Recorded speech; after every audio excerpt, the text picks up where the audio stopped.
retour de l'FC avec notre invité Edith Giscard-Nono, journaliste camerounais que vous avez dû voir à plusieurs reprises sous les écrans, partout, non? Là où on peut. Hein. Là où on peut.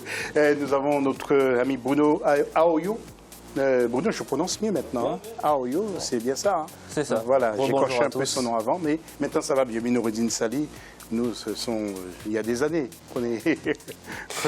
qu'on travaille ensemble. Noureddin, bonsoir. Bonsoir. Voilà, la question de l'FC, le classement FIFA des équipes de l'Afrique. Est-ce que, justement, vous trouvez logique ce classement? Vous n'hésitez pas, vous allez sur nos réseaux sociaux et nous en reparlerons à la fin de l'émission.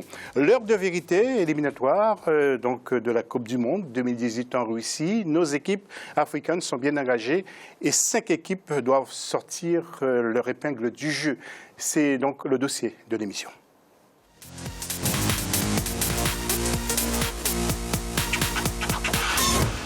Et autre gros poids lourd tout simplement du football africain, ce sont les éléphants de la Côte d'Ivoire qui entrent en lice à partir du 8 octobre pour le compte de ces éliminatoires. Les éléphants qui vont commencer par recevoir les aigles du Mali. Ça va être un gros match. Le sélectionneur Michel Dussillet a dévoilé la liste des joueurs retenus. Ces derniers ont commencé à arriver à Abidjan, mais sans Yaya Touré pour se préparer. Et ils vont jouer justement du côté de Bouaké, dans le centre du pays, pour ce match inaugural. Reportage de l'équipe d'Africa 24. 6 attaquants, 6 milieux de terrain, 8 défenseurs et 3 gardiens de but. C'est ainsi que se compose le commando du sélectionneur Michel Dussillet pour affronter le Mali. À l'exception de Sangaré Badra Ali, gardien de l'AS Tanda, tous les joueurs évoluent à l'étranger. Michel Dussillet entend faire le plein à domicile et grappiller des points à l'extérieur dans la compétition qui se présente sous forme de mini-championnat. L'attaque sera animée par Wilfried Bony, Kwasi Yao-Gervais, Max Gradel et Jonathan Kodia, le nouveau buteur des éléphants. Pour le sélectionneur de la Côte d'Ivoire, il est impératif de gagner. Il s'agit de bien démarrer dans cette compétition. Ce premier match du Mali est un match important, comme tous les matchs d'ailleurs.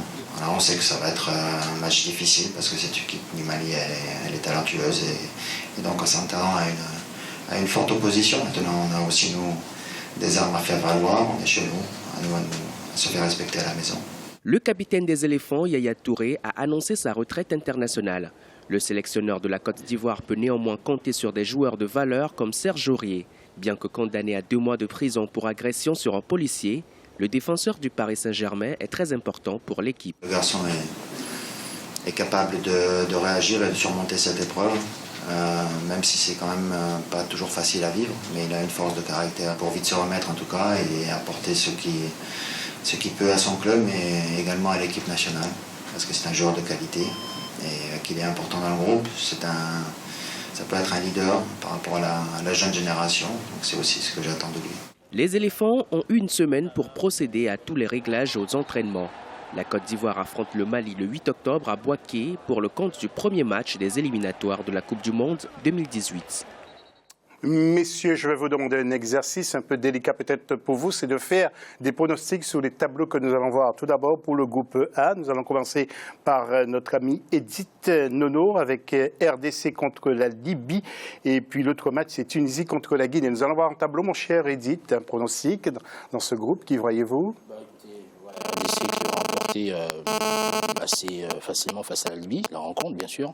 Déjà pour le public qu'ils auront, vous savez, il y a une pression énorme du côté du Congo lors des rencontres qui se déroulent sur place. Et la Tunisie qui aura du mal avec la Guinée, parce que la Guinée a une très très belle génération de joueurs.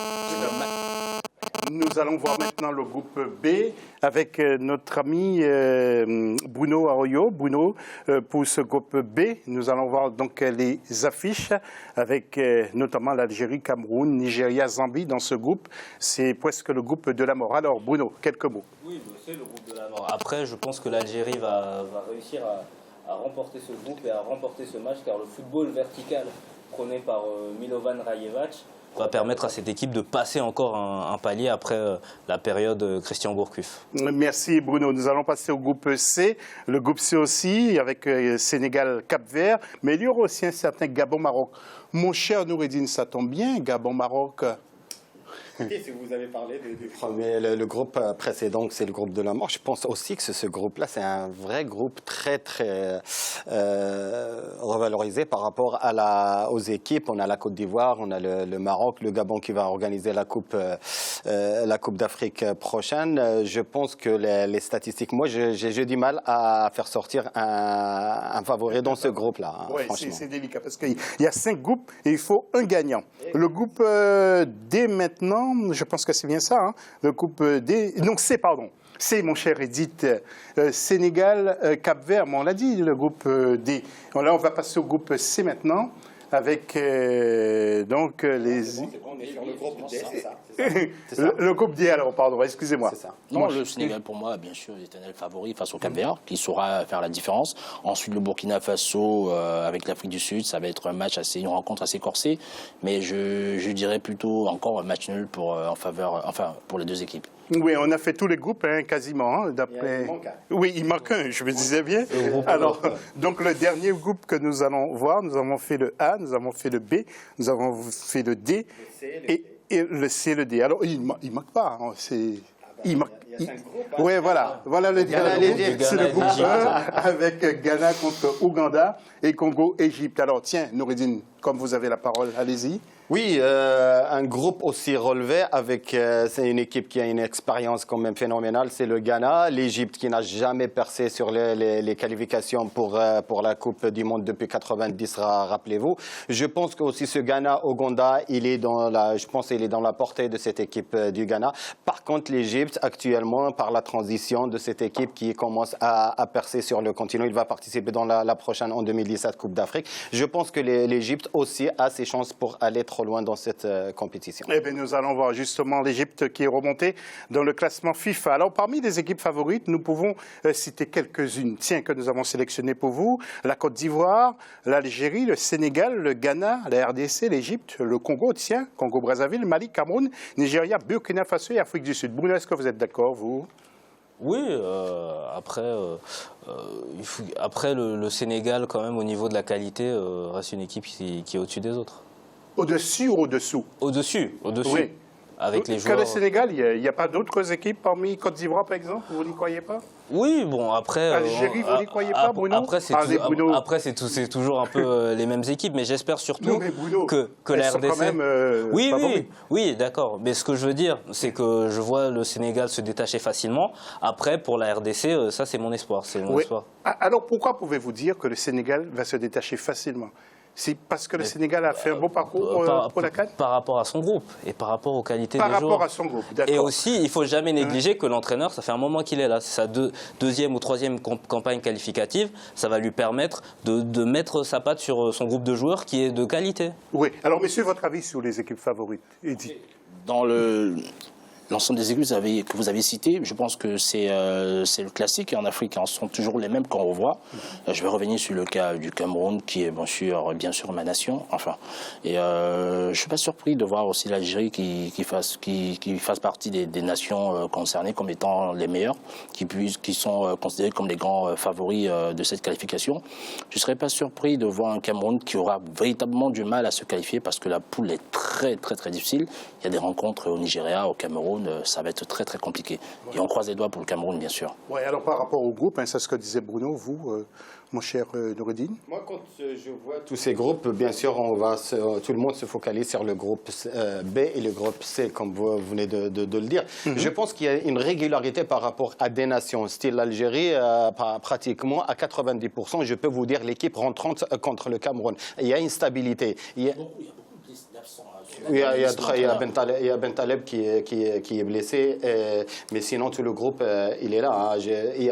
On parle toujours des problèmes défensifs, mais il y a deux défenseurs centraux qui sont inhabituels, qui font partie du groupe et qui vont peut-être être alignés. Le joueur de l'Espérance, ainsi qu'il va jouer avec Medjani dans Effectivement, exactement. Ouais. Donc, comme je vous ai dit, les équipes là où il y a une régularité, il y a une stabilité, on voit il y a des automatismes et des joueurs qui jouent ensemble, les Mahrez, les Slimani, citer par exemple les Figouliens, on voit très bien quand ils jouent ensemble. Par contre, quand tu vois des équipes, j'essaie d'être le plus bref possible, où à chaque sortie, on a 7 à 8 changements. Donc là, il y a l'instabilité qui joue. Donc les compétitions, tu vois très bien qu'ils ont du mal à se rivaliser avec soi-disant le Cameroun ou bien le Nigeria. Pardon. Messieurs, on me demande d'aller très vite. Je suis vraiment désolé. S'il nous reste un peu de temps, vous allez rajouter ce que vous voulez dire. Alors, avant de faire un gros plan sur les équipes et leurs techniciens en particulier, retour sur les affaires qui avaient secoué, vous savez, la FIFA avec Sepp Blatter. Rappelons que durant son mandat, la FIFA a renforcé ses activités de développement du football à travers le monde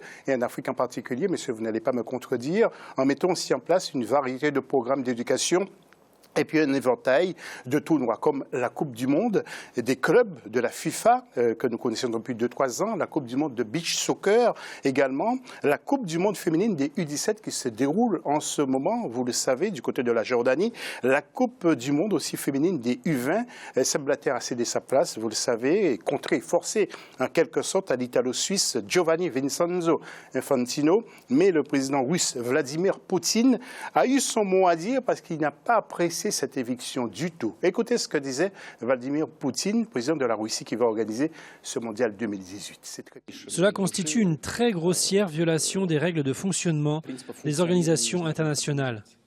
Ces fonctionnaires ne sont pas américains. Et il s'est passé quelque chose. Ce n'était pas sur le territoire des États-Unis. Donc cela ne les concerne pas du tout. C'est une nouvelle tentative évidente des États-Unis d'étendre leur juridiction à d'autres États. Voilà, on sent quand même qu'il y a la guerre froide toujours entre ces deux grandes nations. Alors, maintenant, en image, gros plan sur nos sélections avec des entraîneurs locaux. Mon cher Edith, Florent Ibenge, nous allons voir Aliou Cissé tout à l'heure, et Fram Machaba pour l'Afrique du Sud. Ce sont des garçons très bons. Atypique. Ibenge a une particularité qui m'étonne, il m'impressionne. Déjà, sa volonté de s'imprégner du championnat local, d'y rester. Quand je dis d'y rester, rester à vivre au Congo. Je pense qu'il a une double culture, vous le savez si bien. Et il a débuté avec le TPM, ensuite il a repris la sélection. À un moment, je crois qu'il faisait les deux. Et cela a permis d'avoir une certaine ossature assez facilement. Et sa double culture lui a permis d'avoir facilement des joueurs comme le nouveau d'Everton sur le couloir, qui joue sur le couloir gauche, qui était à Bolassi facilement. Et il y a beaucoup de générations de joueurs qui sont arrivés comme ça, qui sont de double culture, que grâce à Florent Ibenge, il a pu faire en sorte que l'assise de cette équipe puisse s'étoffer. Et aussi, un point très important que j'aimerais souligner, en catégorie des plus jeunes, aujourd'hui, on retrouve plus facilement des joueurs à double culture qui font partie de ces catégories de jeunes et qui participent à de grandes compétitions. Ne soyez pas surpris de voir, grâce à la méthode Ibenge et bien sûr suivi par son président, que dans quelques années, le Congo puisse être une solide nation du continent africain, du continent noir surtout. Voilà, le Congo-Kinshasa, bien sûr. On n'oublie pas le Congo-Brazzaville. Alors, nous allons voir les autres entraîneurs, les équipes qui ont des étrangers maintenant. Alors, il y a tout d'abord l'Algérie avec Milovan Radjevac, qui est serbe. Il y a le Ghana avec l'Israélien Avram Grant. Il y a l'Égypte avec Hector Cooper, l'Argentin. Congo-Brazzaville avec Pierre Lechantre. Il y a le Mali avec Alain Giresse. Il y a le Cameroun avec Hugo Bross. C'est le pote de notre ami Bruno. Nigeria avec Gernot Rohr et puis le Burkina Faso avec Paulo Duarte. Noureddine et Bruno, quelques commentaires. Je pense que les présidents de fédération, les gouvernements se sont assurés d'avoir un entraîneur, un bon technicien, même si ce sont des étrangers. C'est une bonne chose ou pas, Noureddine et Bruno? Personnellement, je ne suis pas contre. Je suis pas contre. Mais d'un autre angle, moi, personnellement, je suis pour le produit local. On a bien vu quelques noms qu'ils ont percé. La dernière, c'est Aliou qui est en train de faire avec le Sénégal. Il faut les trouver aussi. Non, il y en a, José. Mais est-ce qu'on a la volonté, est-ce qu'on a cette politique sportive de donner la chance au local? Il y a des grands joueurs qui sont passés dans notre continent, je parle du Cap jusqu'à Tanger, et qui ont leur place, et qui ont donné des mérites à la tête des sélections. Mais est-ce qu'on a cette volonté? Je ne suis pas contre, je dis, contre l'étranger ou bien contre le blanc, comme on dit. Mais l'étranger en général, quand il est là, quand il vient, s'il a des résultats, c'est lui qui les a ramenés. S'il n'est pas là, vous n'avez pas de potentialité. Bruno, je disais que Hugo Bross, c'est votre pote tout simplement parce que vous connaissez bien aussi la Belgique, c'est pour ça que Et comme il est belge, c'est pour ça que je vous dis. Absolument. Allez-y. En fait, moi, dans cette liste, très franchement, parmi les entraîneurs étrangers, il y a à boire et à manger quand même. Il n'y a pas que d'excellents techniciens. Et c'est Et ceux encore qui une sont fois. là, Bruno, s'ils nous regardent en plus, Oui. ce sont des bons quand même. Ce sont Je ne des- suis pas là pour les flatter non plus. Non. Mais ce sont quand même des gens qui portent nom. Bah, moi, je mettrais, quand on parle de Pierre Lechantre et de Milovan Rajevac, il y a d'autres entraîneurs que je ne mets pas dans la même catégorie. Après, je pense qu'il faut aussi valoriser le produit local. Quand on voit ce que Florent Ibenge fait avec la RDC, mais très honnêtement, il pourrait entraîner en Ligue 1. Hein. Il faut pas mentir. Il est meilleur que au moins la moitié des entraîneurs de Ligue 1. Donc, il faut mettre en valeur le produit local.